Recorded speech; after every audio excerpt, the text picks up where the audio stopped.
नमस्कार दोस्तों, आपका मेरे YouTube चैनल पर स्वागत है। मैं रमन चौहान आज आपसे कस्पल इंटरलिंक ज्योतिष में ग्रह किस प्रकार से फल देता है।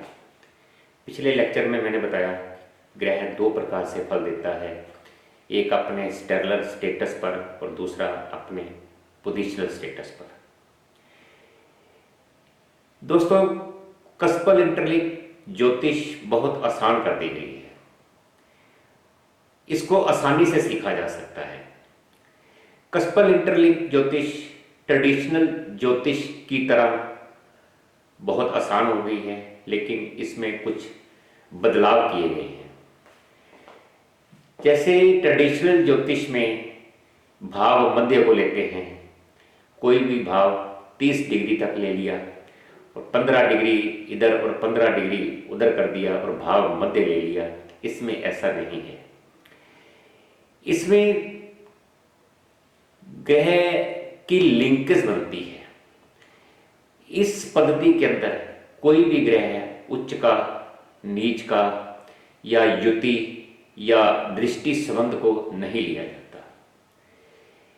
यहाँ फिर आप पूछेंगे कि यहाँ पर फिर अगर उच्च का, नीच का या दृष्टि संबंध या युति नहीं ली जाती तो ग्रह किस प्रकार से फल देगा। तो दोस्तों, यहाँ पर ग्रहों की लिंकेज बनती है।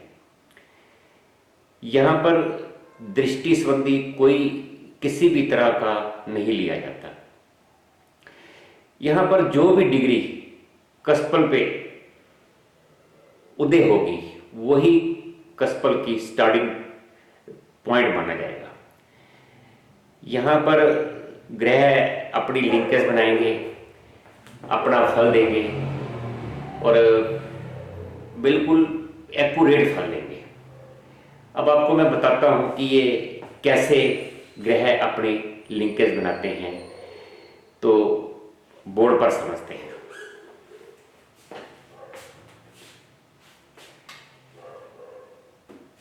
कस्पल इंटरलिंक ज्योतिष के अंदर कोई भी ग्रह अपने नक्षत्र स्वामी का फल देता है। जैसे ग्रह ए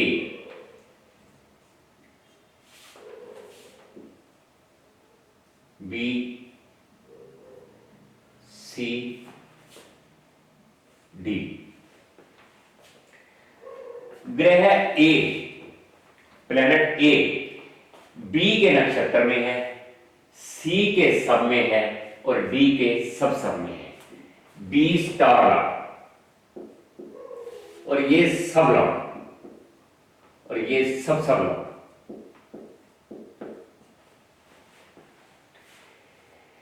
ग्रह ए बी के नक्षत्र में है, सी के सब में है और डी के सब लॉन्ग में है।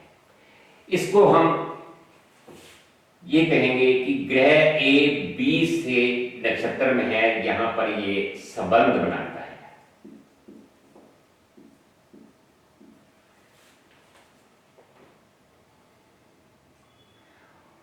और यहां पर प्लैनेट प्रतिबंध करता है।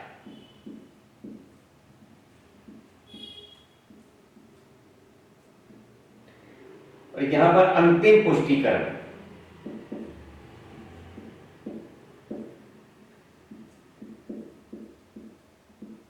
अंतिम पुष्टिकरण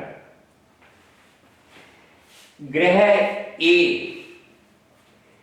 बी के नक्षत्र में है। मान लो ग्रह ए बी के नक्षत्र में है तो कस्पल कुंडली के अंदर कोई भी ग्रह है, मान लो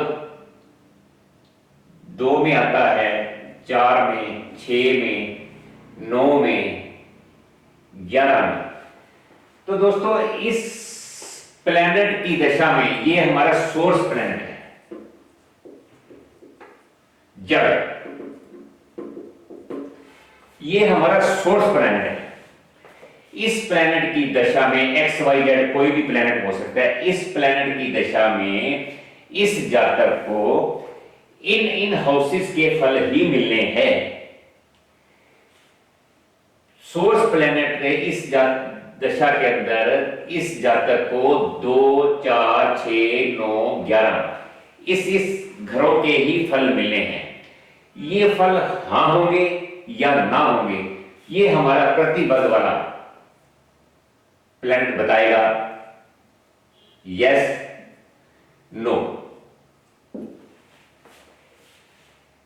अंतिम पुष्टिकरण पर फाइनल बताएगा कि ये फल इनको मिलेंगे या नहीं मिलेंगे।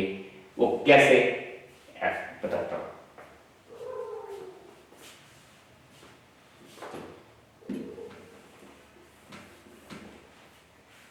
मान लो प्लैनेट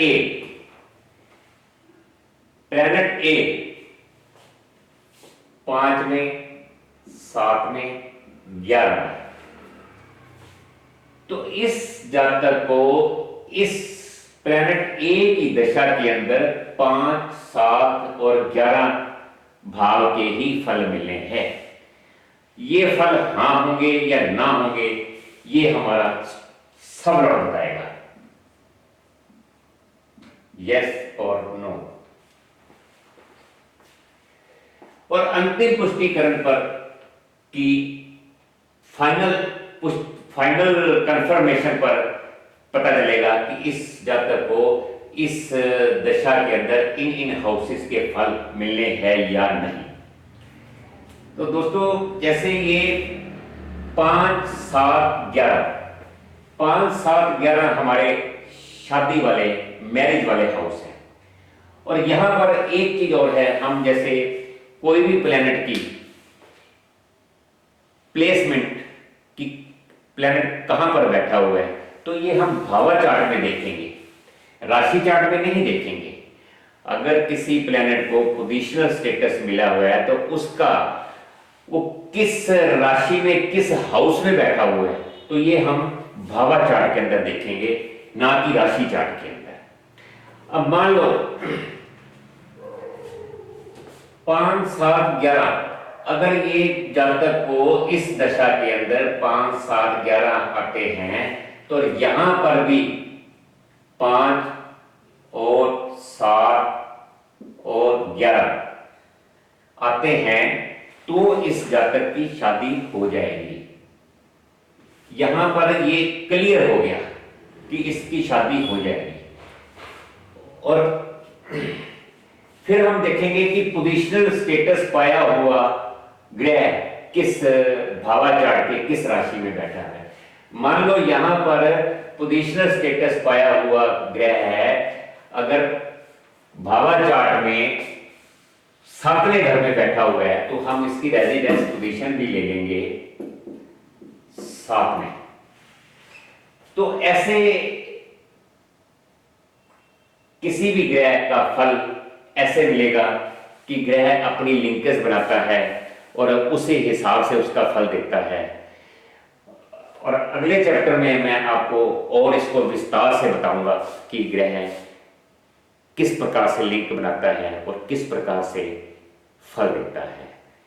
नमस्कार।